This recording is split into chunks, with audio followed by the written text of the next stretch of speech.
Hej på er! Idag så sitter jag på min puck, den som jag fick när jag fyllde 14. På väg till gymmet där vi då ska hålla på med armbrytning, köra ett pass tillsammans med Kalle Lane, David. Och jag är rädd för att det här kan bli en ganska jobbig tillställning.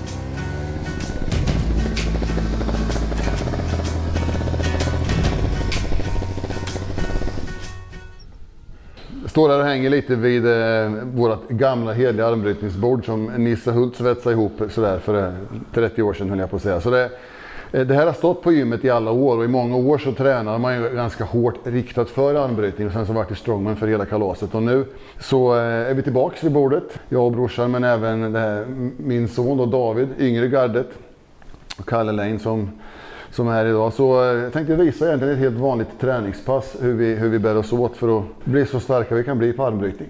Det är en mix av dels underarmsträning som ingår i det här och sen är det ju en hel del teknik.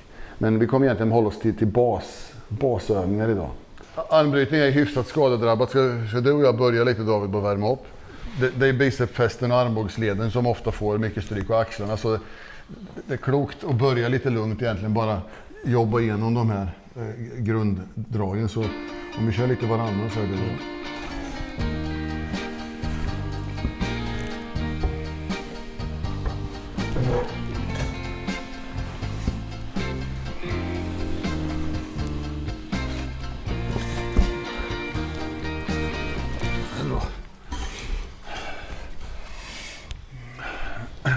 Och för er som inte höll på mycket med armbrytning så är det som det egentligen steg för steg det vi vill åt nu. Det är att se till att träna upp då David som är lite nere på det här, att han lär sig hålla handledsvinklarna uppåt hela tiden. Och hur han ska bära så att när jag lägger på tryck för att försvara sig då och göra det så besvärligt som möjligt för motståndaren självfallet. Och generellt sett så är det att folk som ser ut som du och jag gör, vi vill ju vara här. Vi kan lägga på effekt från rygg och bicep och dran gör så här.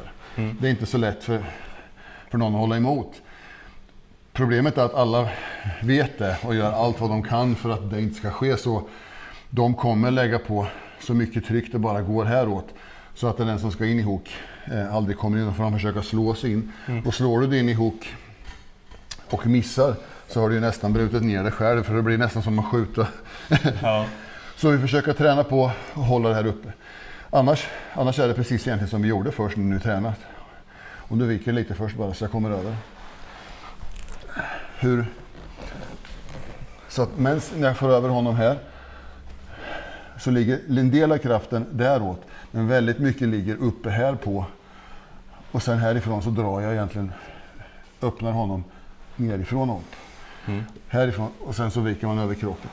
Så det är rätt mycket mer komplicerat än att bara göra det här. Ja.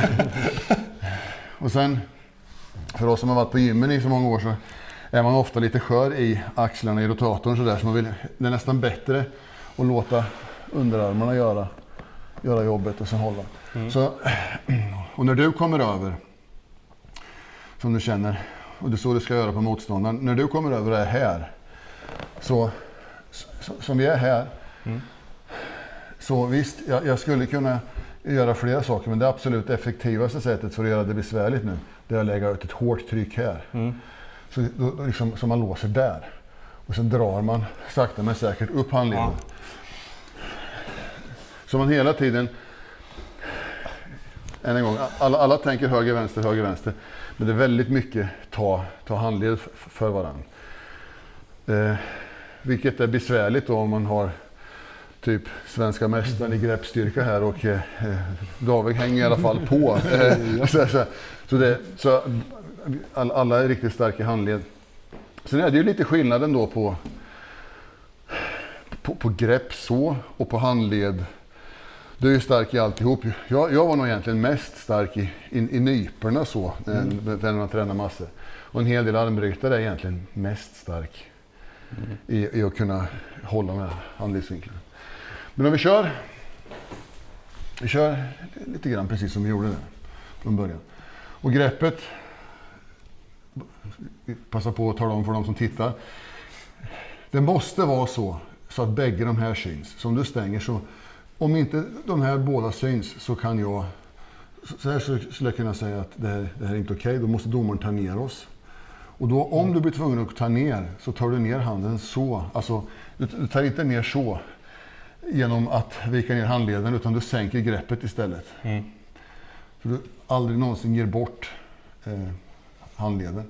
Sen vill jag gärna komma ner så jag känner som du känner att jag har bra tryck på fingrarna över där. För då är det stopp på toppen. Sen är det olika. Om du ser en del rätt kända armbrytare som de vill gärna vara maxen på sidan. Och tar in, så de vill gärna hamna någonstans här och dra. Jag har aldrig tyckt om det. Jag kan inte säga varför. Men jag vet att många av de allra bästa är så. Där var till exempel, om man tittar på honom, alltså, när han hamnar där så är det godnatt för motståndaren. Då har han vunnit. Jag måste vara här någonstans där axeln och handen är nästan parallellt. Och sen dra lite på det då först.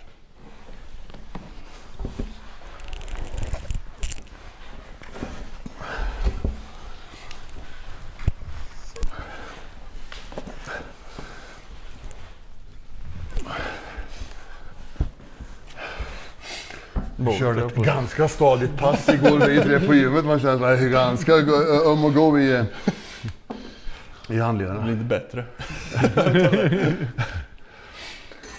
Vi kan köra lite vänster med för att... Grattis.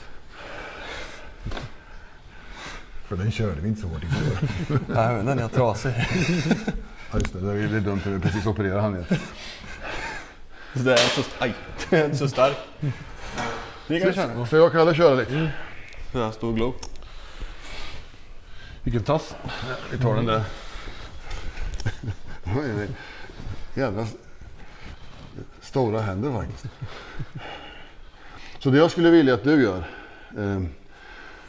det är att du håller den så. För att annars om du är här nere, det första som kommer hända är att det är så lätt för mig att gå ta den här för dig. Där, för du liksom har inget försvar däråt då. Men så fort någon håller upp handleden ordentligt och liksom vägrar tappa ner den vinkeln. För det folk kommer göra när de ser dig, det så att ingen kommer någonsin gå in i hook. För det känner man där. Då måste de ta i och bryta ner det. Och det är ju besvärligt. Nästan alla är ju hälften så stark som det är. Utan de kommer försöka ta handleden på det. Och det är mycket besvärligt om du håller uppe den här och verkligen liksom, egentligen om jag var dig så skulle jag vilja komma så att när starten går så går jag upp så. Och sen här är det fullt tryck på fingrarna. Och sen tar jag med latserna ner när jag har kommit över en bit och bara drar ner dem. För då blir det nästan... Det är svårt för någon att stå emot det. Vi tänkte att du är så himla stark i handlederna.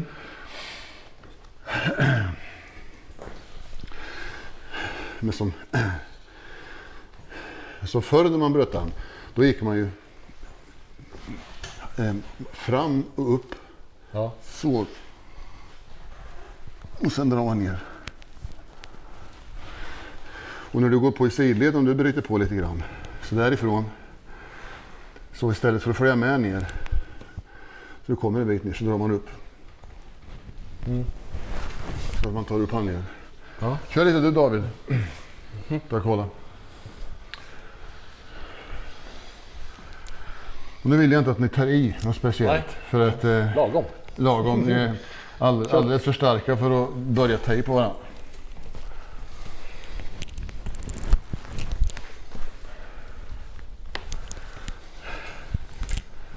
Det är bra. Prova David, när du går ner, när du kommer däråt som du gjorde när du anfaller. Så istället, när du har kommit ner en bit där. Tänk så här istället. Att du trycker fram armbågen och drar upp så.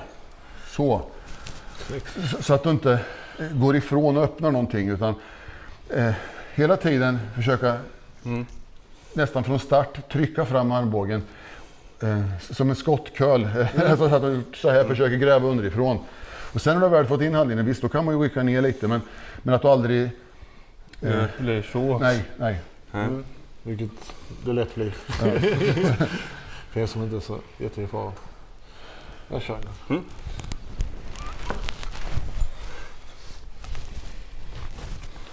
Så där någonting. Ja, och sen prova nu så. Snyggt.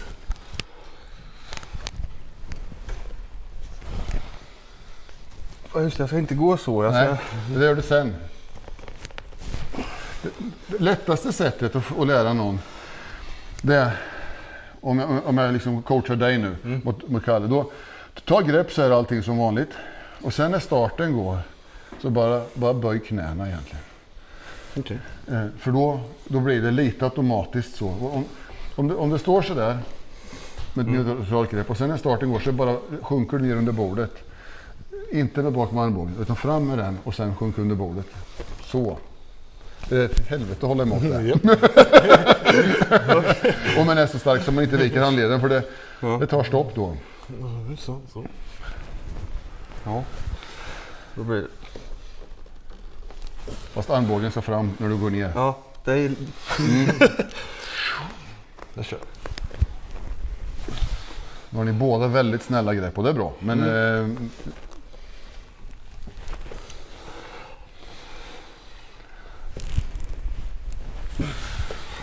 nästa sätt att bryta armsen, det är att gå in i hook. Ja. Och det är klart, får ni in någon i hook så är halva slaget vunnet för er. För då är det mer effektberoende. Problemet är just att komma in i hook för att då måste man kroka in den andra. Och medan man gör det så är man lite skör ifall någon lägger på ett jättetryck på fingertopparna för det är inte så säkert att man får in handleden. Och då blir det så är det nästan ut som man gör så här och bryter ner sig själv. Ja. Och det man gör för att underlätta det, om man säger starta lite, jag håller lite löst bara så här, då hade jag egentligen gått nästan likadant, att man går fram med armbågen upp så här, men härifrån istället för att lägga trycket bara där så fortsätter man bara upp och sen går in och fortsätter igenom för att komma ihåg. Och då ofta blir det att motståndaren går in och försöker, då hamnar man här. Ja. Och väl inne här sen, då är det ju egentligen bara bicepscurl mot bicepscurl och lats och bara såga. Ja. Och det var ju det man förr tyckte var kul. Det var ju så jag och Tobo och Nisse låg och såga mot varandra efter varandra pass här. Ja. Vi tyckte nästan att det var lite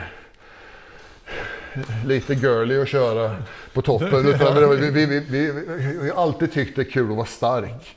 Så vi tyckte armbrytning, det ska vi se vem som är starkast i arm. Liksom så var in i hook och sen bara ligga och ta i där. Men på tävling så upptäckte vi att dessvärre, det är ju ytterst sällan man fick det. Okay. Utan alla går ju på toppen och allra helst om de vet att någon är jättestark i hook så gör de allt vad de kan för att bara slita sig loss och sen så blir det dragremmar och sen så, eller remmar och sen blir det på ett annat sätt för då drar man ju väldigt mycket bak och det blir en annan typ av armbrytning då. Men det finns en och annan som alltid hamnar där i alla fall. Men det är svårt att slå in i det, men som John Bresenko och flera legender. De vet inte fan, känner han bär så åt, men han hamnar ju i hook gång på gång. Men det svåra är att ta sig in i det. Ja. I synnerhet om alla vet att du försöker göra det. Precis. Du kommer på typ en jättestor tävling och sen det var en chans och den killen vet att jag ska absolut inte komma in i hook för det är motståndaren jättebra. Då vet man han kommer satsa allt vad han har på att bara slå på toppen. Så det vill komma till det att det gäller att träna in en teknik som gör att du hittar in dit. Fast någon lägger ett jävla tryck på toppen. Och det är inte så lätt. Nej. Jag provar den här sidan. Absolut. Den gula sidan.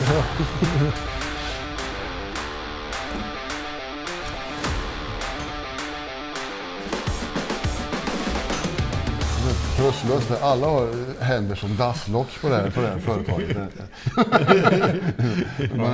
Man tar med vanligt folk så känner man nästan som man når runt. Så det är så du vill att man ska... Ja, det hade stått lite mer så. Där. Om du vill in i hook. Ja. Om jag gör det på dig, om du håller lite halvneutralt. För att komma fram lite grann. Jag får hjälpa gubben här så. Så har jag egentligen Jag hade gått, nu är det väldigt, väldigt stadigt så här. Jag hade byggt på tryck i sidan så jag gått fram. Släpp lite sånt där inte, utan jag hade sjunkit ner så här. Eller skillnaden blir när jag går på hook att jag gör vika efter en gång. Så slipper jag det. Så då hade jag gått fram så här och sen är jag där. Istället för att lägga trycket där på så hade jag fortsatt igenom och gått här. Och sen? Väl härifrån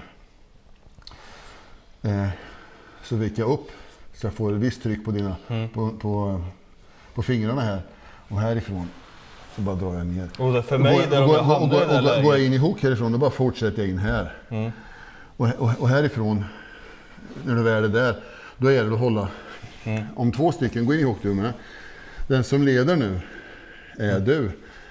Nu leder jag. För att den hur jag på att säga, även om det ser ut som man bara ligger och drar, så den som är överst, om jag ska vara över dig, då vill jag vara där. Då trycker jag egentligen, min handled är över och går ner. Härifrån är det nästan lugn i helvete. Eller väldigt svårt som det heter på svenska. Och komma loss. Så att, och med båda, när ingen gör det, så man bara är ikrokad så här. Och bryter arm, då är det ju bara liksom försöka hålla ihop allt. Och hamnar jag i det här läget, då vill man försöka... Kan du så försöker man ju hela tiden. Om någon gör ett misstag då går man ju hela tiden och försöker plocka upp handleden så. Men då går du bakifrån, så ifrån. Du kommer aldrig få den här delen loss. Utan om du ligger i hook, om jag ligger och drar på dig där, precis. Då är det att försöka fingrarna. Nej, nerifrån. Så härifrån överdrivet.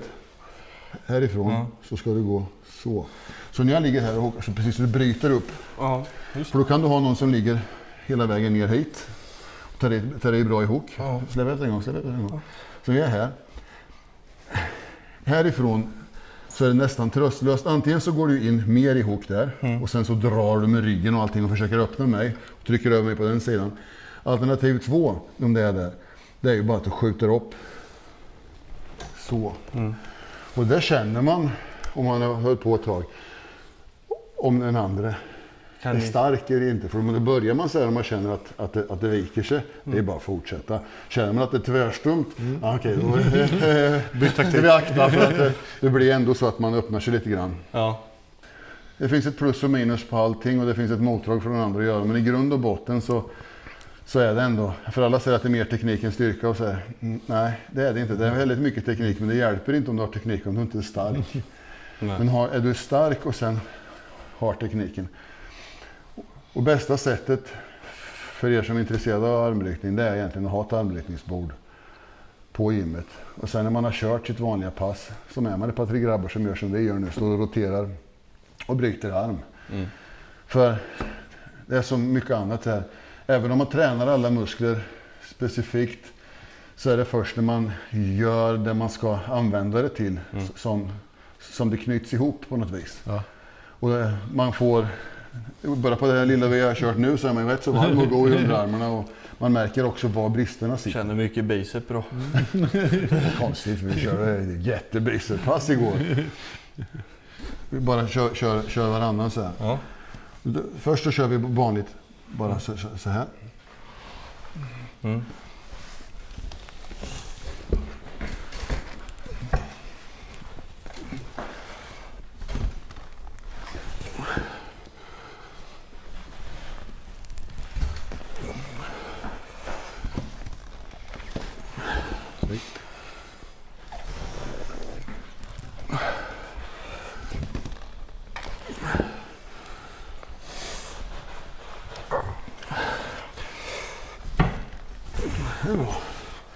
Det är väldigt, väldigt stadig handleden här. Det är bra, för det där man brukar vara svag. Det känner jag, den viker sig inte så. Man blir trött. Fast egentligen är det så att jag har haft problem med skada till och från i handleden. Men samtidigt så är jag väldigt tacksam för jag fick den skadan. För att jag förlorade en match när en benbit lossnade i handleden. Mot en kille från Finland i en tävling för många herrans år sedan. Och under rehabtiden där så kunde jag göra precis allting utan att bryta arm. Så då var jag med i några bänkpresstävlingar. Och en dag efter de här bänkpresstävlingarna så var det en stark man-tävling. Och då var jag med i den och 1, 2, 3 så levde jag på det sen och det har varit hela livet. Så utan den matchen så hade jag förmodligen aldrig hamnat i det liv som det sen blev. Så. Allting händer av en anledning. Men det väcker en hel del minnen det här. Det är rätt spännande att stå precis före start. Helst man möter någon som man inte vet så mycket om och man undrar lite så här, okej, vad har han för? Ja. Vad har han för gameplan? Vad man försöker känna lite, okej, han är stum där åt han, okej, han känns... Och sen när det börjar. Kör du. Du var stark.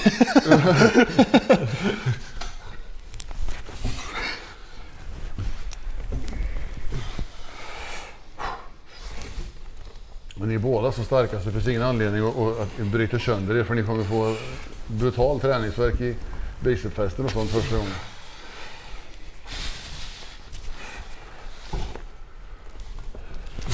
Bra! Var du inte beredd på det? Nej, det var svin. Oj. Så. Smyg in lite grann i hook så ni bägge två går in för att se om ni tycker om det. Får känna på det så här. Vad tycker ni om det? Då ska vi inte bryta framåt, David. Dra ner nu. Dra som ett latsdrag. Alltså, ja.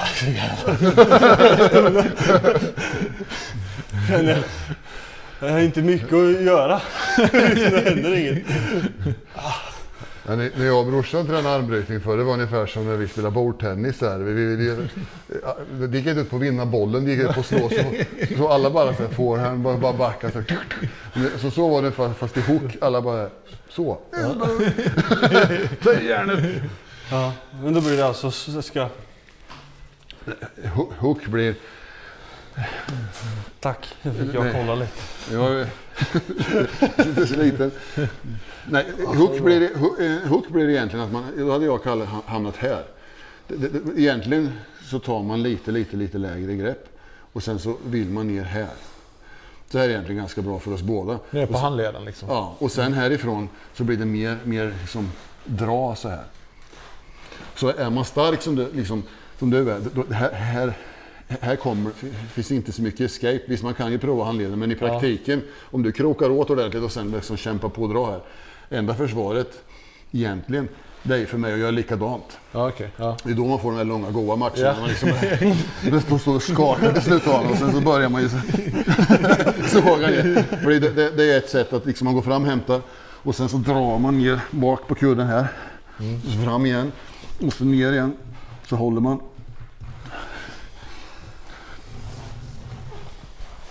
Och så ner. Det är rätt. De matcherna är klart roliga. Då blir det ju verkligen... Jag har haft någon sån 20 minuter mot en lokal kille en gång i tiden när vi... ung och arg. Och sen, Mikael i Grönde var ju bäst när vi började. Mikael Bonden Karlsson är runt hörnet. Så han vann ju SM gång på gång. Sen så skulle han, då var jag nyss fyllda 18, så skulle vi göra upp. Det tog en bit över 20 minuter. Jag vet, dagarna efter så körde vi hö och då fick jag växla Volvon med vänster hand för att höger var rätt säker. Vi skrapade en sån där och varje gång så i växelspaken så var man nästan ville lägga sig och gråta. Ja. Man får så lätt jätteinflammationer i bicepsfästen och underarmsfästen. För det är ingen naturlig. Ja, nej. Och sen då hjälper det inte att någon står och rycker i det där. Hur känns Kalle då i armbrytningen? Mycket grepp. Ja, men som Kalle är ju jättestark i armarna. Så att det är nog mer om intresset och viljan finns för Kalle att bryta arm så har liksom alla förutsättningar som finns där. Och så är det ju med många av dem är strong. Men sen så är Kalle exceptionellt välbyggd för armbrytning. Stora händer, lång räckvidd, jättebra grepp. Liksom det finns, annars så brukar det vara, har man lite för små händer, det är inte bra för armbrytning. Har man lite för korta vinklar, heller inte bra för armbrytning. Så att många gånger så kan man nästan se, bara man får ta tag i någon och känna lite så känner man sig okej, det där är förmodligen inte så bra. Kalle har det man ska ha. Sen att du inte har tränat just inför armbrytning för att få det, då har ju lagt mängder med timmar på greppträning för att tävla i det, men det är precis det armbrytning går ut på. Det är att vara stark i underarmarna. Alla tittar på hela kroppen så här, men en armbrytning, han tittar därifrån och hit någonstans, de här grejerna. Det är, om det kommer någon med som står vinge upp så här och precis så står köttklump på underarmen, vet man så att den där killen är förmodligen jättebesvärlig att jobba mot i armbrytning. Och de flesta som är på gymmen, de är i motsatsen. De håller sina dragremmar och de gör sina grejer och det slutar med att de är ganska muskulösa, men i allt praktiskt så är det ganska värdelöst för att man måste kunna hålla i grejerna och i armbrytning blir det extremt så. Det är väldigt mycket handledskontroll och det. Och förviker det så här så hjälper det inte hur mycket maskin det finns i övrigt. Kolla, på min tid fanns det en kille som hette Andreas Rundström. Han vägde Andreas då, 72, 3, 4, 5 kilo. Jag tror han är den enda som har tagit en match mot mig. Vi får ju träna ihop jämt, han och jag. Så vid ett tillfälle så drog han starten och han var ju skitbesvärlig att träna med för han är jätteduktig. Och så vid ett tillfälle så tog han starten, när vi möttes i finalen sen så slog jag. Men han var ändå på den nivån. Han var ju jätteduktig. Och sen är det, när jag höll på med armbrytning, det var ju på vägen upp. Då vägde jag 115-10 kilo sådär. Sen hände det ju en grej och sen så var det strongman och sen så gick jag ju upp och vägde 140-50 kilo i alla år. Men då hade jag en anledning till det. Fram till dess så var ju träning någonting som man kompletterar jordbruket med. Man tränar för det var skoj på kvällen och då var det mycket bänk och arm och lats och ben. Ja, man körde lite benspark och lite så, men det var inte så att man såg fram emot de passen. Vad säger du då? Då ser blek ut. Får ta i lite. Vi kör någon gång, det var jag. Det kan vi göra. Och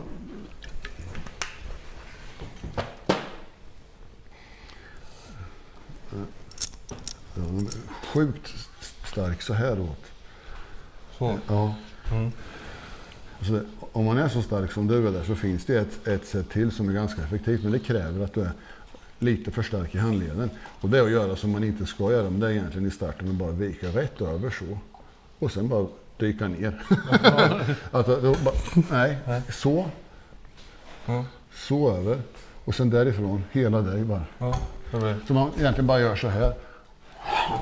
Rätt ner. Bara hyfsat baktryck. Lite lagom bara sådär som man. Och sen bara vika ner alltihop. Kommer du bara där över och sen bara håller kvar baktrycket. Och sen håller kvar den där vinkeln och det trycket du har. Tobbe gjorde lite grann så. Och han kom jättelångt på det. Och skulle han tappa handleden och bara ta ner i alla fall. Nu bröt han ju sönder sig själv en gång på det här sättet. Men så alltså. Det är inte att förringa. Då gör du inget av det jag sagt innan egentligen. Det enda du gör därifrån är att du håller ett lite hyfsat jämnt tryck. Det vill säga att du som säger, lite mjuk i knäna så att du får tryck. Men precis, att du får tryck. Inte utan så upp. Så upp. Sen därifrån. Ja, så. Ja, men den här gången så du ska stå lite grann som jag sa att en del gör som är riktigt duktiga. Du står vid sidan av. Så, där är det. Och sen har du handleden rak. Där någonstans är domaren godkänt. Härifrån sen så går du bara. Fast inte så, utan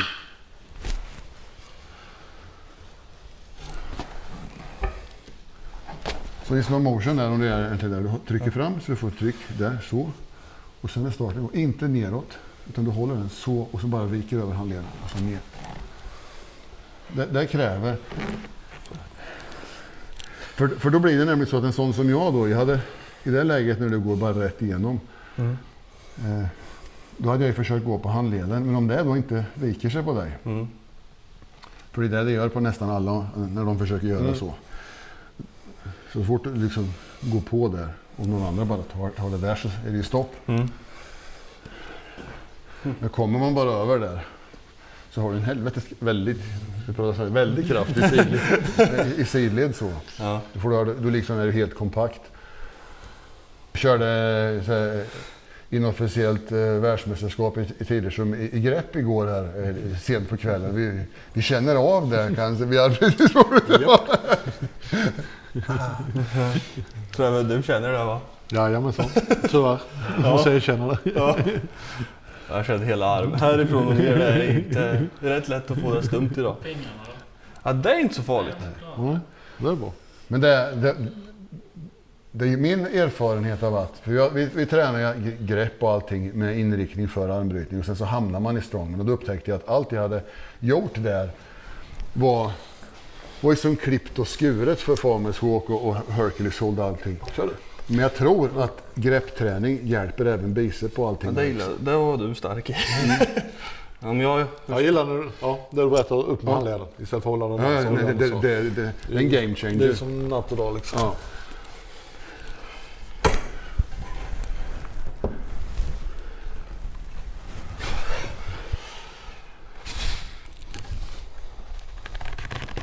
Inte ta i för mycket. Hela bordet skjuter. ja, man får försöka Det är ju lite. bara en lagom. Ja. Böj knäna, David. Ja. Kör det. Böj knäna lite som jag sa från början där. Och tryck fram. För det gör...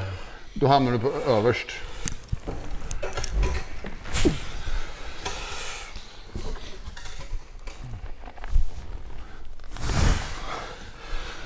Men jag måste säga att jag har brutit arm med förfärlig massa människor. Kalle är jättebesvärliga.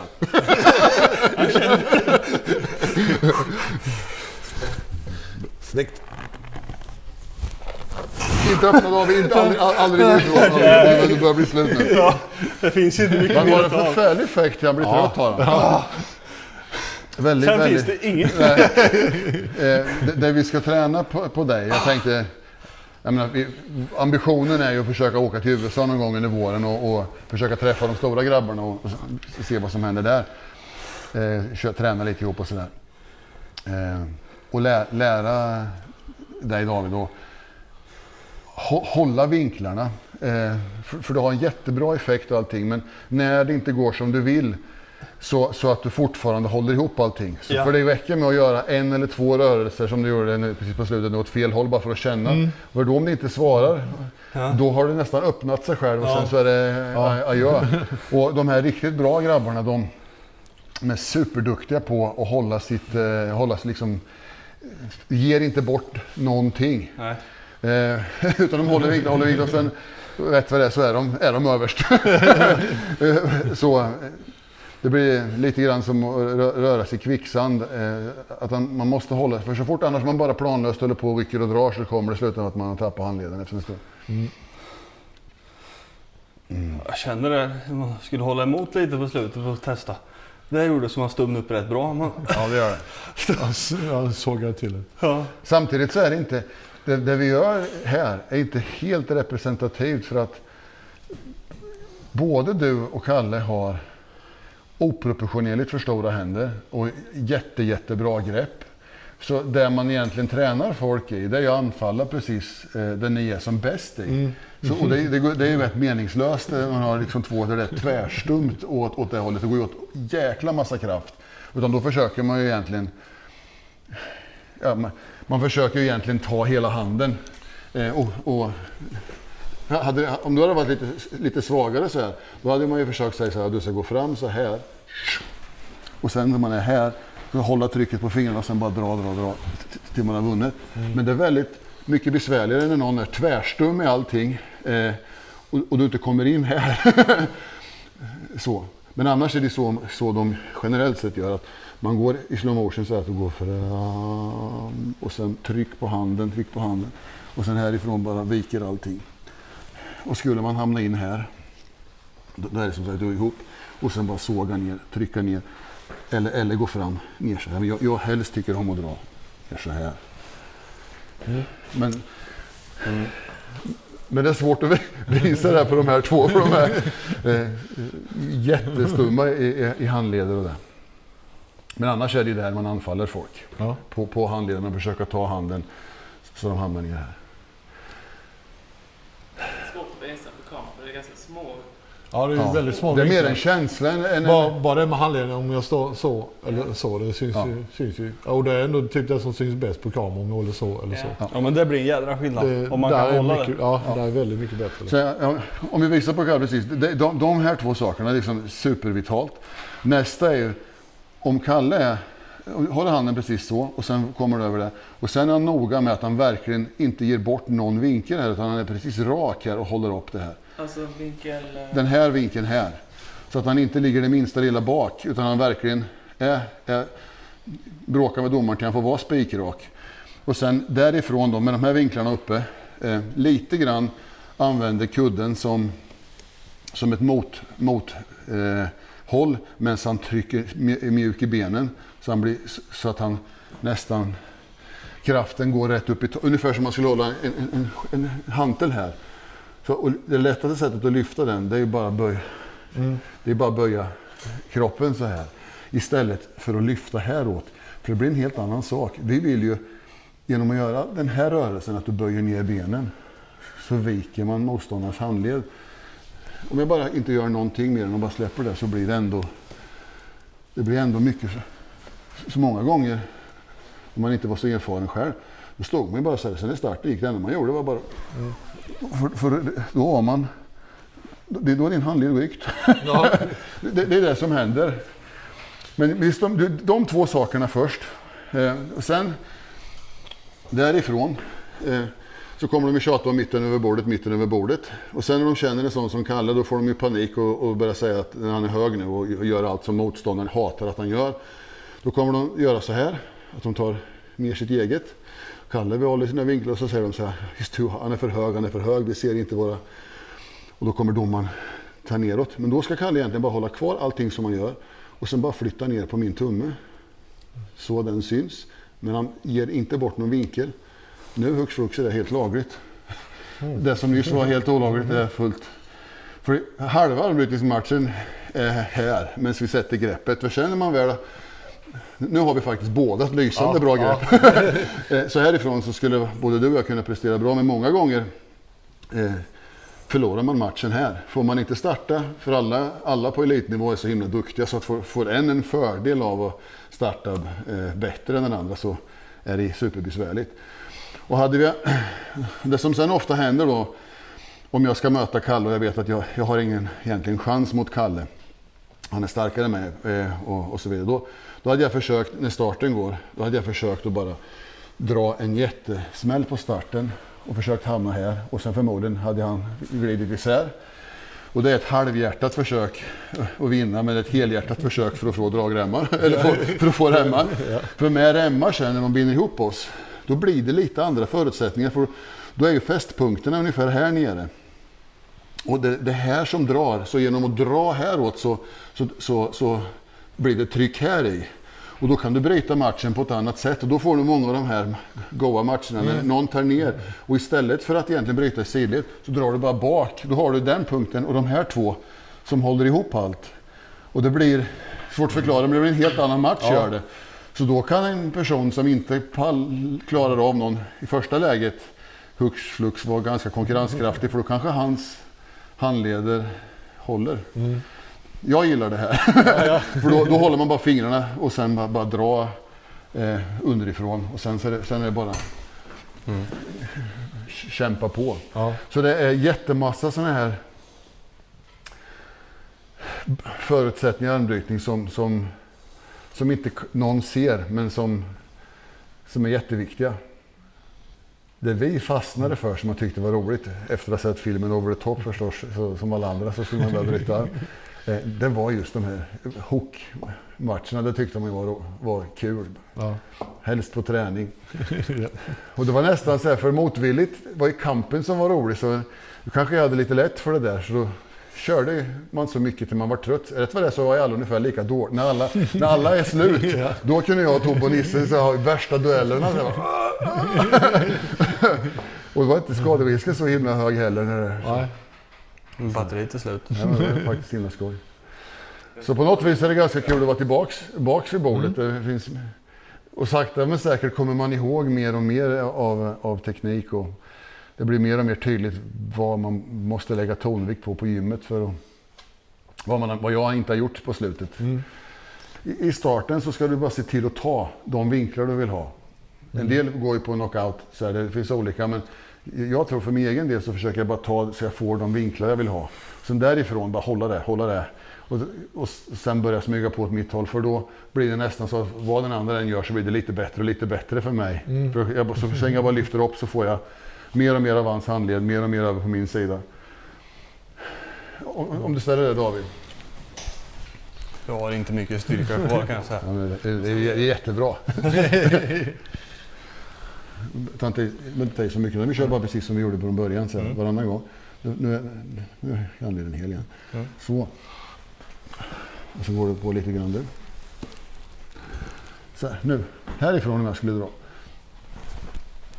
Så hade jag gjort i starten. Sen är jag här. Här är jag helt stil bara. Och sen tittar jag på vad du gör. Så i regel blir det så där. Då drar du en gång. Och när du drar, då bara håller jag. Sen nästa gång drar jag ner. Nu släppte jag. Men många gånger om du bara håller i så håller i som fan då. För den andra försöker i regel göra som jag gjorde. Dra. Och då åker han isär. Och sen när han ska komma... Sen tar du nästa våg när han har dragit isär det. Så lite grann. För då blir det lättare och lättare. Eller också går du ju, självfallet har du möjlighet, då går du ju bara hänger i. Så du egentligen så har sett när jag pratar med Kalle, det är att du gör... Överdrivet använder du den, som det kräver att du håller handleden. Och sen fram samtidigt. Nej, fram. I slow motion en gång så här. Härifrån. Ja, och sen samtidigt viker du över den och trycker. Det ska se ut så här. Härifrån i starten. Bra braktryck och allting i starten. Framåt lite. Trycker över åt sidan. Sen härifrån. Upp på handleden. Ner. Inte helt lätt alla pusselbitar på en gång. Då blir det... Framåt. Så ja, viker du över handleden. Där. Och nu tryck på fingrarna som fasten. Du får aldrig glömma trycket på fingrarna hela tiden. Okej. Hur blir det? Det är därför du vänta, rak och som det så där ska du vara. Härifrån. Men väldigt nära bra. Samma sak, men glöm aldrig bort att du böjer på knäna för att trycka upp mina fingrar. Så när du går fram och trycker fram handleden så ja. Så att du hela tiden vet varför du gör någonting. Anledningen till att du går ner. Anledningen till hela att du går ner, det är att du ska, i mitt fall, bygga tryck på den här. Så när jag går ner nu så är det för att det här ska ske. Och det är då de flyger och nävar på varandra? Ja, men... Det blir mycket nu. Om jag visar, för jag är så trött nu så... Vi är två, det är lugnt.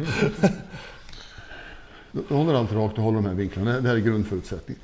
Sen när starten går så har du två vägar att gå nu, egentligen tre. Men ena det är att bara hålla trycket mot handleden där. Och sen bara hålla allting helt intakt så här och bara slå över den. Och sen bara vika kropp och allting och behålla baktrycket. Och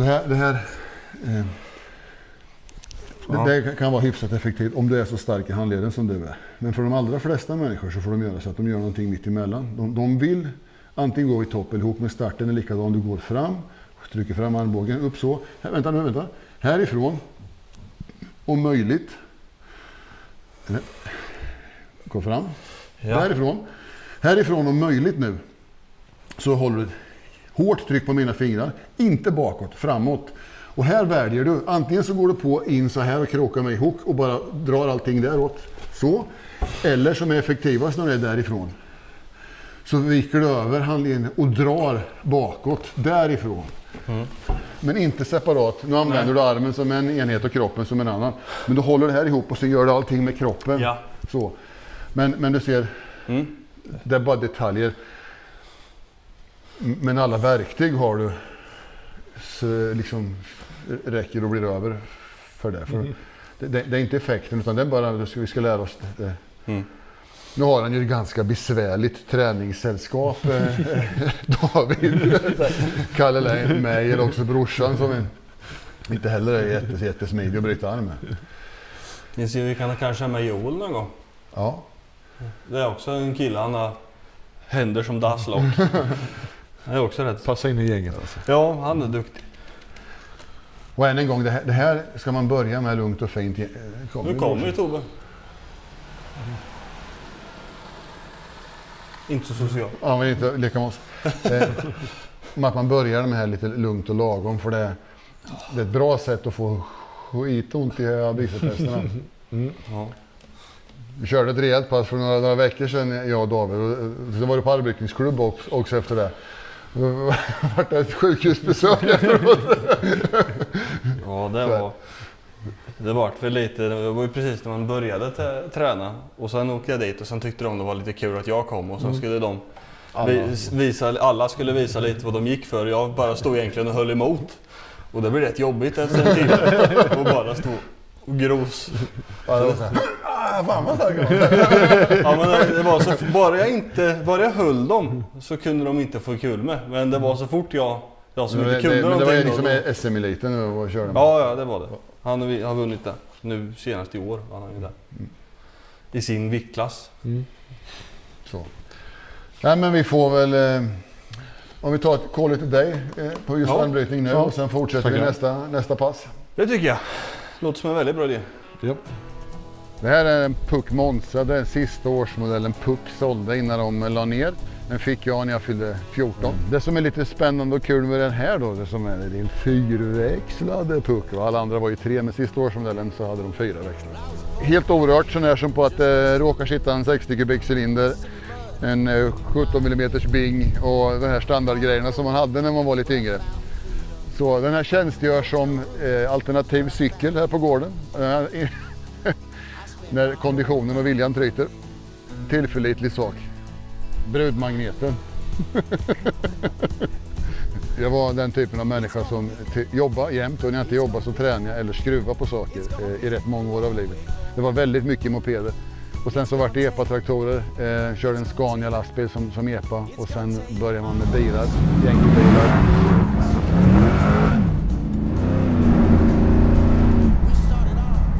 Den här var faktiskt en av få som jag inte trimmade. Den här lite lätt sådär bara. Men alla de andra hade man ju bara. Det var som ett inofficiellt världsmästerskap här i byn vem som hade den mopeden som gick snabbast. Det var rätt roligt, för det handlar ju om att försöka lära sig och utveckla hur man kunde få mer och mer snurr på dem där. Så mycket av det motorintresset som alltid har levt kvar, det bottnarna började med sådana här. Hej!